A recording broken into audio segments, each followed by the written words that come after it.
I was sorting mail when I saw a letter with my name on it for a house I'd never seen. I laughed. This has to be a mistake, but when I showed my husband, he didn't even look. And when I called, they said I bought it last year.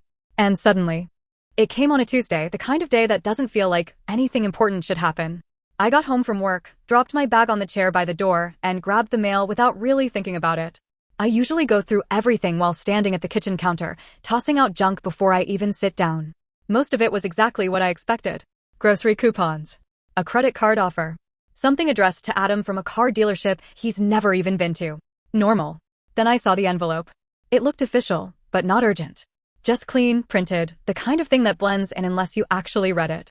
I almost tossed it with the rest, but my full name caught my attention. Not just Jessica Turner. Jessica Marie Turner. I don't get mail like that unless it matters. I opened it right there. It was a property tax notice. At first, my brain didn't even process it correctly. I just skimmed the words without understanding them. Tax due. Parcel number. Assessment value. Then I saw the address. It wasn't ours. I frowned and checked it again, slower this time. Same result. Not our street. Not even our neighborhood. I actually laughed, just a quick breath of a laugh under my nose. Okay, that's weird. I set it down on the counter, then picked it back up again like maybe it would make more sense the second time. It didn't. The address was in Clarksville. That alone made it feel less like a random mistake. Clarksville isn't across the country. It's a drive. A very doable, regular drive. Close enough to matter. I flipped the page over, scanning for anything that would explain it. There was nothing. Just numbers, dates, and my name repeated over and over again like it belonged there. By the time Adam got home, I was still thinking about it. He walked in like he always does, keys in one hand, phone in the other, already halfway through a conversation about something work-related. I waited until he ended the call before I said anything. Hey, I said, holding up the paper, trying to keep it light. I think I accidentally bought a house. He barely looked at it. That was the first thing that felt off. He didn't take the paper from me. Didn't step closer. Just glanced at it from where he was, like it was a menu he wasn't interested in. Probably a mistake, he said. You should call them. That was it. No questions. No curiosity. Not even a second look. I stood there for a second longer than I should have, waiting for him to ask something, anything. But he was already moving past me, heading toward the fridge like the conversation was over. It should have been nothing. And if I'm being honest, part of me tried to make it nothing. Adam has always been like that with paperwork. Detached. Uninterested. He trusts me to handle it, and I've always been fine with that. I'm the one who pays the bills. I track everything. I know what comes in and what goes out. It's just how we've always done things. So his reaction shouldn't have stood out. But it did. Not because of what he said. Because of how fast he was done with it. That night, I sat at the kitchen table longer than usual after dinner, going through the notice again while Adam watched something in the living room. I could hear the TV, the low hum of it filling the house, but I wasn't paying attention. I kept reading the same lines over and over. The property had been purchased the year before. The taxes were overdue. There was a lender listed, but I didn't recognize the loan number. None of it made sense. I tried to think through every possibility. Maybe identity theft. Maybe a clerical error. Maybe someone with the same name. But then why my full name? Why the correct date of purchase format? Why a property so close? The next morning, I called the number on the notice before I even left for work. A woman answered, her voice calm and routine, like she'd had this exact conversation 100 times already. Property tax office, how can I help you? Hi, I said, trying to keep my tone steady. I think I received a notice for a property that isn't mine. She asked for my name. Jessica Turner. I could hear typing on the other end, quick and efficient. Then a pause. Can you confirm your date of birth? I did. Another pause. Okay, she said, and her tone shifted just slightly. Not suspicious, but more focused. I do see a property under your name in Clarksville.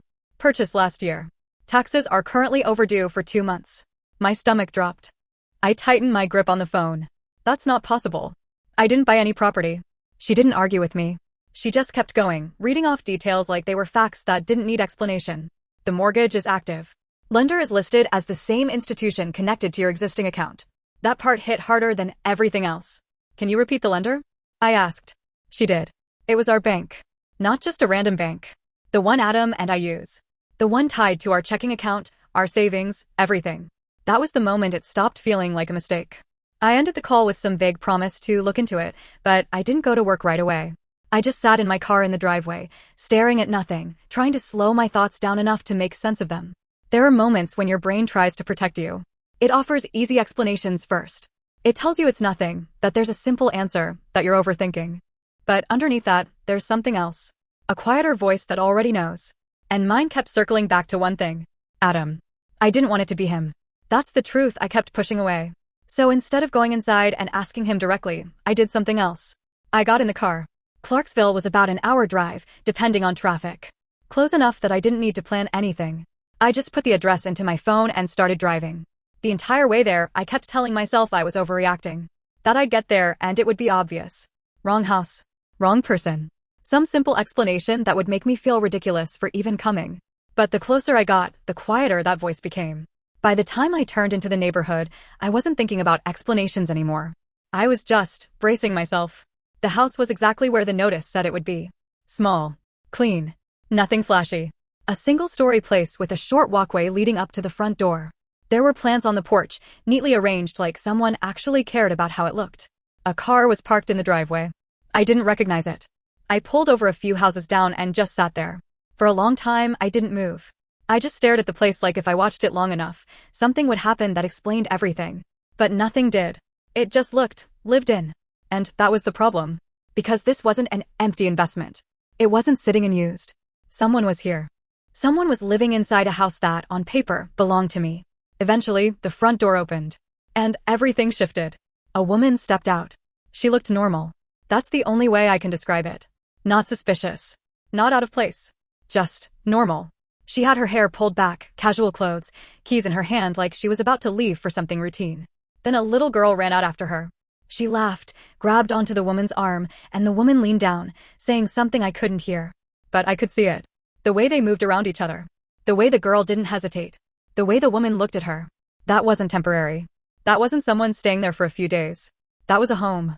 And I was sitting there, watching it, realizing that somehow, without my knowledge, my name had been used to build it.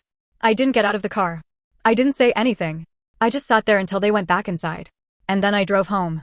The entire way back, I kept thinking about Adam. About how he didn't even look at the paper. About how quickly he dismissed it.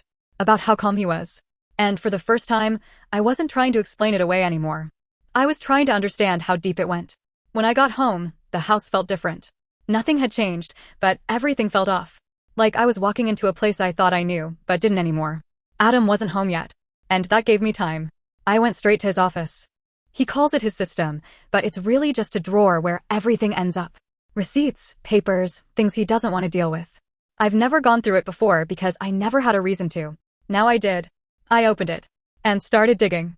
It didn't take long. That was the worst part. I didn't have to search for hours or piece things together slowly. It was all there, layered under normal paperwork like it was just another part of our life. Loan documents. Printed emails. Copies of forms. And signatures. My signature. But not mine. It looked close. Close enough that someone who didn't know me wouldn't question it. But I knew my own handwriting. I knew the way I signed my name without thinking. This wasn't it. I kept flipping through the pages, faster now, my hands starting to shake. And then I found the purchase agreement. I stared at it, reading it once, then again, then a third time just to make sure I wasn't missing something obvious. There was only one name on it. Jessica Turner. Not Adam. Not both of us. Just me. I sat down on the floor right there in his office, the papers spread out in front of me, and for the first time since the letter showed up, I stopped trying to convince myself it wasn't real. Because it was. And whatever this was, it wasn't a mistake. It was something he had done. I just didn't know why yet. I didn't confront him that night. I thought I would. I really did. I sat there on the floor of his office with the papers spread out around me, going over everything again and again, waiting for the anger to hit hard enough that I'd just walk into the living room and throw it all in his face. But it didn't come like that. What I felt instead was controlled. Quiet. Like something inside me had shifted from reacting to calculating. Because the moment I confronted him, everything would change. And right then, I still didn't know enough. So I put everything back exactly how I found it. Every paper, every envelope, stacked the same way, tucked under the same things. I closed the drawer and stood there for a second, just looking at it. If I hadn't opened it, none of this would exist. That's what it felt like. Like I had stepped into something that had been running without me for a long time. When Adam got home, I acted normal. That part surprised me the most. I didn't even have to try that hard. I asked him about his day, listened while he talked about a client meeting, made dinner like I always do. At one point, he even laughed at something on his phone and showed me a video. I smiled. And the whole time, all I could see in my head was that house. That woman. That child. It was like watching two different realities at once. Later that night, when we were in bed, he fell asleep almost immediately like he always does. I stayed awake, staring at the ceiling, replaying everything. The signatures. The loan. The fact that he used our bank. That part kept coming back to me. Because it meant access. It meant he didn't just create something separate. He used something shared. Which meant there had to be a trail. The next morning, I started going through our accounts more carefully than I ever had before. Not just the usual check the balance routine. I went deeper. Month by month. Transaction by transaction. Looking for anything that didn't belong. At first, everything looked normal. Bills. Groceries. Gas. The usual rhythm of a life that, on the surface, made sense. Then I started noticing the smaller things. Payments that didn't match anything I recognized. Not large enough to stand out immediately, but consistent. Same amount, same date, every month. I pulled up one of them and traced it. It led back to the lender. The same one listed on the property documents. My chest tightened. He hadn't just used my name once. This wasn't a single act. He'd been maintaining it. Quietly. Regularly. Right under me. I went back further. A year ago. That's when I saw it. The down payment. It wasn't labeled clearly. It never is. Just a transfer, split across a few transactions that looked harmless on their own. But together, it was too much to ignore. And it came from our joint savings. I remember just sitting there, staring at the screen, feeling something shift again. Because this wasn't just him doing something behind my back. This was him using what we built together to build something with someone else. That's when the anger finally hit. Not loud. Not explosive. Just sharp. Clean. Focused. I closed my laptop and sat there for a minute, breathing slowly, trying to keep everything steady. Then I made a decision. If I was going to confront him, I needed everything first. Not guesses. Not assumptions. Everything. Over the next few days, I paid closer attention to him than I ever had before. The way he checked his phone. The times he stepped outside to take calls. The nights he said he'd be late because of clients. And once you start noticing things, you can't stop. There were patterns. Subtle, but there. Certain days he was always unavailable around the same time. Certain weekends where he suddenly had something come up. Small changes in behavior that I had probably seen before, but never questioned. Now I was questioning all of it. One night, I asked him casually, "Are you going out of town next week?" He shook his head. "No, why?" "Just wondering." "You've been busy lately." He shrugged. "It's work." "End of quarter stuff." "End of quarter." I nodded like that made sense. And maybe it did. But not the way he meant it. 2 days later, he told me he had a late meeting in the evening. Said it like it was routine, like it didn't even need explaining. "I'll probably be back around 10, he said, grabbing his keys. "Okay," I replied. I watched him leave. Then I waited about 10 minutes. Just enough time for him to get far enough ahead. Then I grabbed my own keys. I didn't even think about it. I just drove. I knew where he was going before I even put the address in. Clarksville. The drive felt different this time. The first time, I was hoping for an explanation. This time, I already had one. I just needed to see it. When I got to the neighborhood, I slowed down as I got closer to the house. My hands were steady on the wheel, but my chest felt tight, like something was pressing in from the inside. And then I saw his car. Parked right in front. That was it. No more guessing. No more, maybe. I pulled over again, a little farther down this time, making sure I wouldn't be seen. The lights were on inside the house. Through the window, I could see movement. Shadows crossing the room. Someone walking past. I stayed there for a long time. Long enough for the initial shock to settle into something else. Something colder. Because the truth wasn't just that he bought the house. It was that he was using it. Living in it. Spending time there like it was part of his normal life. And I wasn't part of that life at all. After a while, the front door opened. Adam stepped out. And he wasn't alone. Amanda followed him, standing close enough that there was no space between them that could be explained away. They weren't talking loudly. I couldn't hear anything. But I could see enough. The way she looked at him. The way he reached for her without thinking. It wasn't new. It wasn't complicated. It was familiar. Like something that had been happening for a long time. Then the little girl appeared in the doorway. Lily. She ran up to him without hesitation, wrapping her arms around his leg. And he didn't pull away. He bent down, said something to her, smiling in a way I hadn't seen in a while. Not forced. Not distracted. Just there. Present.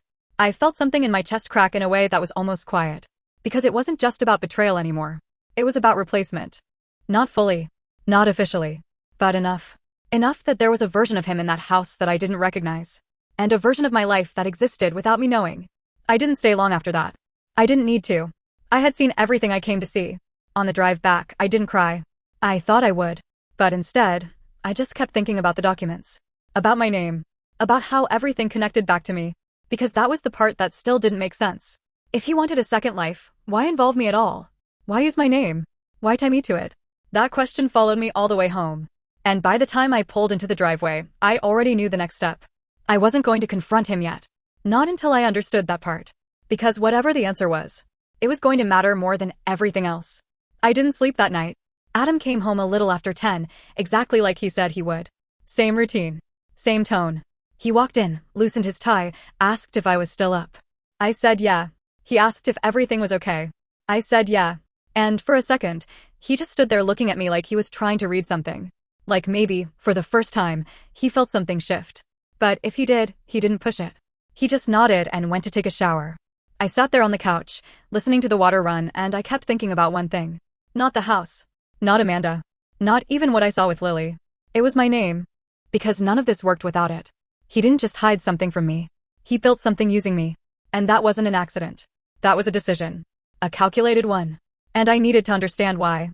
The next morning, I called in sick. That alone should tell you how serious it was, because I don't call in sick unless I physically can't stand up. But I needed time. Time to go through everything without rushing, without him around. The second he left for work, I went straight back to his office. This time, I wasn't just looking. I was studying it. I took every document out and laid them across the desk, organizing them by date, by type, by anything that made sense. Loan paperwork. Approval letters. Emails. Copies of identification. That's when I found the first real answer. My credit report. Printed. Highlighted. Notes written in the margins. I stared at it for a long time before I even touched it. Because that wasn't something you casually print out and forget. That was planning. Next to it were pre-approval documents. Numbers circled. Comments like, approved range and no issues. All of it centered around me. Not us. Me. I kept going. The loan approval came through under my name only. Not joint. Not co-signed. Just me. Which meant something very specific. He didn't include himself on purpose. And suddenly, the pieces started fitting together in a way that made my stomach turn. If the property was in my name, if the loan was in my name, if the payments were coming from accounts I managed, then legally, on paper, it was mine. But the responsibility was mine too. The debt. The risk. Everything. He had created something where I carried all of it. And he carried nothing. I sat back in the chair, staring at the papers, and for a second I couldn't even think. Because that wasn't just betrayal. That was strategy. Careful. Quiet. Long-term. And it raised another question I hadn't even considered yet. What was his plan? Because people don't build something like this without thinking ahead. I went back to the documents, slower this time. That's when I found the emails. Printed copies, tucked into a folder like they mattered enough to keep. Most of them were between him and a real estate agent. Peter Thomas. The name matched the one on the purchase agreement. The tone was professional. Straightforward. But there were a few messages that stood out. One where Adam asked about keeping the primary borrower separate. Another where he mentioned minimizing overlap with existing assets. I read that line 3 times. Minimizing overlap. With our life. That's what it meant. He was intentionally separating this house from everything we shared. Except for one thing. My name. I kept flipping through until I found something else. A printed message thread. Not emails. Texts. Between him and Amanda. I hesitated before reading it. Not because I didn't want to know. Because I already did. But I read it anyway. At first, it was normal. Basic stuff. Are you on your way? I'll be there in 20. Did you pick up groceries? Domestic. That was the word that hit me. Domestic in a way that felt settled. Then it shifted. There were messages about the house. I talked to Peter. Everything's under control. Are you sure this won't cause problems? No. It's clean. It's all in her name. I stopped breathing for a second. Her name. Not my name. Her. Like I wasn't even a person in that sentence. Just a tool. I kept reading. I just don't want her finding out. She won't. She doesn't look at this stuff. That one hit harder than anything else. Because it was true. Or at least, it had been. Until now. I set the papers down slowly, my hands steady even though everything inside me wasn't. Because now I understood. Not everything. But enough. He didn't just use my name because it was convenient. He used it because he trusted that I wouldn't notice. That I'd keep doing what I always do. Managing the obvious things. Ignoring the rest. He built this entire situation on one assumption. That I would stay exactly who I've always been. And for a long time I did. I sat there in that office, surrounded by proof of something I should have seen sooner, and for the first time since this started. I felt something shift in my favor. Because now I knew more than he thought I did. And he didn't know that I knew anything at all. That changed everything. I put everything back again, exactly how I found it. Every paper in the same place. Every folder aligned. Then I closed the drawer and walked out like nothing had happened. When Adam got home that evening, I was already in the kitchen. Same routine. Same tone. Same version of me he expected. "Hey," I said, not even looking up at first. "How was your day?" "Busy," he replied. "Same as usual." I nodded. "Yeah, same here." We ate dinner like nothing was wrong. We talked about small things. Work. Groceries. A show we had been watching. At one point, he even reached across the table and touched my hand. And I didn't pull away. Because I wasn't ready yet. Not until I decided what to do with everything I knew. Later that night, after he fell asleep, I lay there staring into the dark, going over every option. Confront him. Expose everything. Walk away. Stay quiet. None of them felt simple. Because no matter what I chose, there was more than just me involved now. There was Amanda. There was Lily. And there was the fact that, legally, that house was mine. That was the part that kept coming back. Not emotionally. Practically. Because if everything was in my name, then everything could also be controlled by me. And for the first time since this started, I wasn't just reacting anymore. I was thinking ahead. Because whatever I did next wasn't going to be impulsive. It was going to be intentional. I didn't rush into anything. That's probably the part most people wouldn't understand. Because once you see everything, once it's all laid out in front of you, it feels like you should act. Say something. Do something loud enough to match how wrong it all is. But I didn't. Because the second I confronted Adam, I would lose the one advantage I had. He thought I didn't know. And as long as he believed that, he would keep acting the same. Predictable. Careless. I needed that. So instead of confronting him, I started building something of my own. Quietly. The next day, I took a long lunch break and drove to a small office building downtown. Nothing fancy. Just a row of professional suites with names printed neatly on glass doors. I had already done my research the night before. Laura Bell. Real estate attorney. I sat in my car for a minute before going in, my hands resting on the steering wheel, my mind running through everything I needed to say. Then I stepped out and walked inside. Her office was calm. Clean. The kind of place where everything felt deliberate. She greeted me like I was any other client, nothing unusual about the situation I was about to explain. "Hi," she said, offering a small, professional smile. "What can I help you with?" I didn't ease into it. "My name is on a property I didn't buy," I said. "And I need to know what that means legally." That got her attention. She gestured for me to sit, her expression shifting just slightly from polite to focused. "All right," she said. "Start from the beginning." So I did. Not everything. Not the emotional parts. Just the facts. The tax notice. The loan. The documents. The signatures that weren't mine. And most importantly, that my husband was involved. She listened without interrupting, occasionally jotting something down. When I finished, she sat back in her chair for a moment, thinking. "Okay," she said slowly. "There are a few things here." I waited. "First," she continued, "if the property is legally in your name, then you are considered the owner, regardless of how it was obtained." That part one expected. "But," she added, "if your signature was forged, that introduces a completely separate issue. Potential fraud." The word sat there between us. Fraud. It sounded heavier out loud than it did in my head. I nodded slightly. "What about the mortgage?" "You're responsible for it," she said plainly. "At least on paper." Of course I was. "However," she continued, "that also means you have control. You can access records, request changes, even initiate actions regarding the property." Control. That was the word that mattered. I leaned forward slightly. "So if I wanted to sell it?" She didn't answer immediately. "Technically, yes," she said carefully. "But it wouldn't be that simple if someone is currently living there. You'd need to go through proper legal channels." I nodded. "What about removing my name from it?" "That would require cooperation from the lender and possibly the other involved party." Again, not simple. Nothing about this was simple. I sat there for a moment, processing everything. Then I asked the question that had been sitting in the back of my mind since the beginning. "If I do nothing, what happens?" She studied me for a second before answering. "If you do nothing, you remain legally tied to the property. Any missed payments, any issues, they affect you." That made sense. But there was something else in her tone. "Why do I feel like there's a but in that?" I asked. She gave a small, knowing look. "Because doing nothing isn't neutral," she said. "It's a choice. And it has consequences, just like any other option."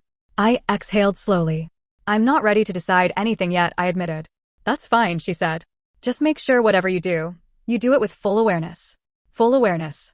That's what I had been missing this entire time. I thanked her, left the office, and sat in my car again, staring straight ahead. Control. Responsibility. Fraud. All of it was mine now. But for the first time, it didn't feel like I was trapped. It felt like I had options. That night, Adam told me he'd be late again. Client dinner, he said, already grabbing his jacket. I nodded. Okay. Same tone. Same version of me. He left. I waited. Then I picked up my keys. But this time, I didn't go to Clarksville just to watch. This time, I parked closer. Close enough that I could see clearly. The house looked the same as always. Lights on. Curtains half drawn. That quiet, lived-in feeling that made it hard to believe it was built on something so wrong. I sat there for a minute, my heart steady, my thoughts clear. Then I got out of the car. Every step up that walkway felt louder than it should have. Gravel shifting under my shoes, the faint creak of the porch as I stepped onto it. I stood in front of the door. For a second, I almost turned back. Because once I knocked, everything would change. But then I thought about the documents. My name. And I knocked. A few seconds passed. Then the door opened. Amanda stood there. Up close, she looked exactly the same as she did from the car. Normal. Tired, maybe. A little surprised to see me, but not alarmed. Hi, she said cautiously. For a moment, I just looked at her. Then I spoke. Hi, I said. I think we need to talk. Her expression shifted, confusion flickering across her face. Do I know you? She asked. I took a small breath. My name is Jessica Turner, I said. Nothing. No recognition. And that told me everything I needed to know. I own this house, I added. That's when it hit. I saw it in her face. The confusion turning into something sharper. Something closer to fear. Wait, what? She said. Before I could answer, a small voice came from behind her. Mom? Lily. She stepped into view, looking up at both of us. Amanda turned slightly, placing a hand on her shoulder. It's okay, she said softly, but her eyes stayed on me. I kept my voice calm. I'm not here to cause a scene, I said. I just need to understand what's going on.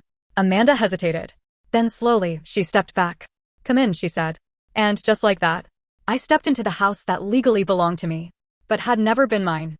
Walking into that house felt wrong in a way I can't fully explain. Not dramatic. Not overwhelming. Just off.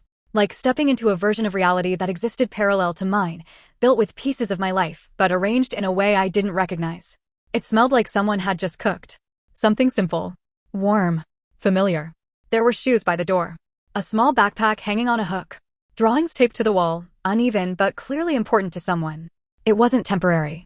That thought came back again, stronger this time. Amanda closed the door behind me, her movements slower now, cautious. Lily stayed close to her, peeking at me with quiet curiosity. Can you give us a minute? Amanda said gently, looking down at her. Lily hesitated, then nodded and disappeared into another room. The silence that followed was heavier than anything we had said so far. Amanda crossed her arms slightly, not defensive, but not relaxed either. I don't understand what you mean, she said. You said you own this house? I nodded. My name is on everything, I said. The mortgage. The title. The tax notice I got this week. Her face went still. That doesn't make sense, she said quietly. Yeah, I replied. It didn't to me either. We stood there for a second, both of us trying to place ourselves in something that clearly didn't match what we'd been told. Then I asked the question that mattered. How do you know Adam? The way her expression changed told me more than her answer ever could. Not shock. Not confusion. Just realization. He told me his name was Adam, she said slowly. We met about a year and a half ago. He said he traveled a lot for work. That lined up too well. And the house? I asked. She swallowed slightly. He said he was helping me. That I needed a stable place for Lily. He handled everything. The paperwork, the loan, all of it. Did you sign anything? I asked. She shook her head. No. He said it was easier if it stayed under his side. His side. I let out a small breath, something between a laugh and disbelief. He told you it was his? I asked. She hesitated. He said it was complicated, she admitted. Of course he did. I looked around the room again, taking in the details. The way everything was arranged. The small things that only happen when someone truly lives somewhere. You've been here how long? I asked. Almost a year, she said. A year. That meant he set this up almost immediately after meeting her. That wasn't impulsive. That was intentional. I nodded slowly, piecing everything together in real time. Then Amanda asked the question I knew was coming. Who are you, to him? I met her eyes. I'm his wife. The silence that followed was immediate and complete. It wasn't loud. It wasn't explosive. It just landed. Amanda stepped back slightly, like the space between us suddenly mattered more. No, she said under her breath. He said he was separated. Of course he did. I didn't even react to that part. It felt expected. I live with him, I said simply. In Nashville. She looked like she was trying to recalculate everything at once. The house. The time.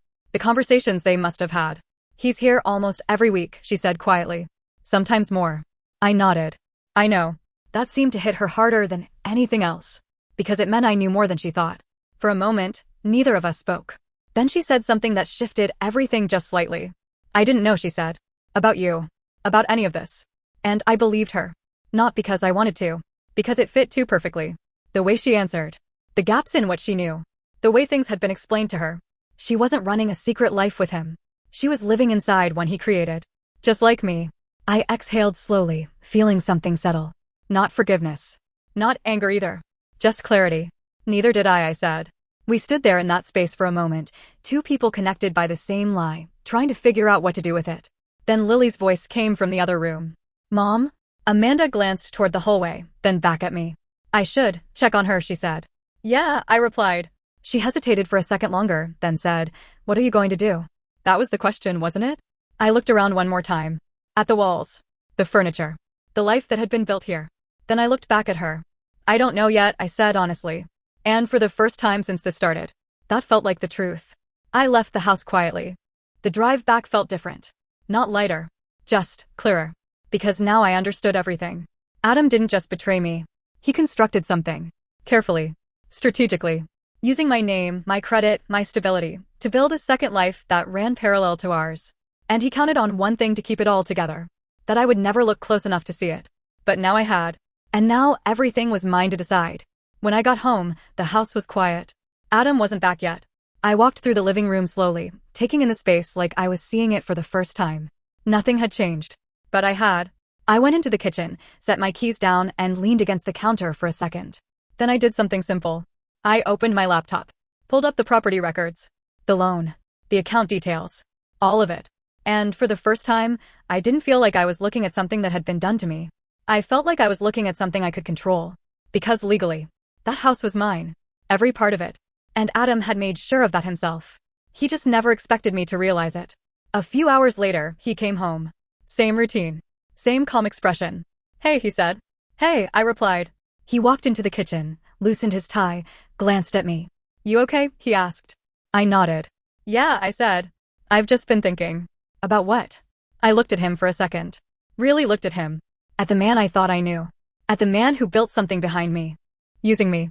And for the first time, I didn't feel the need to react. I just felt steady. About everything, I said. He studied me for a moment, like he was trying to read something he couldn't quite understand. Then he nodded, like it didn't matter. And that told me everything I needed to know. Because he still thought he was in control. That nothing had changed. That I was still the same version of me he built this entire situation around. And maybe that was the biggest mistake he made. Because I wasn't. Not anymore. The next morning, I called Laura. Not to ask questions. To move forward. I didn't tell Adam. Not yet. Because I didn't need to rush. I had time. I had information. And I had something he didn't expect me to have. Leverage. And I was going to use it. Carefully. Quietly. The same way he built all of this in the first place. I still haven't decided exactly how it ends. Whether I sell the house. Whether I force everything into the open. Whether I walk away and let the consequences fall where they may. But I know one thing. Whatever I do, it won't be emotional. It won't be impulsive. It will be intentional. Because he didn't just lie to me. He built something on my name. And now, that name is the one thing he can't take back.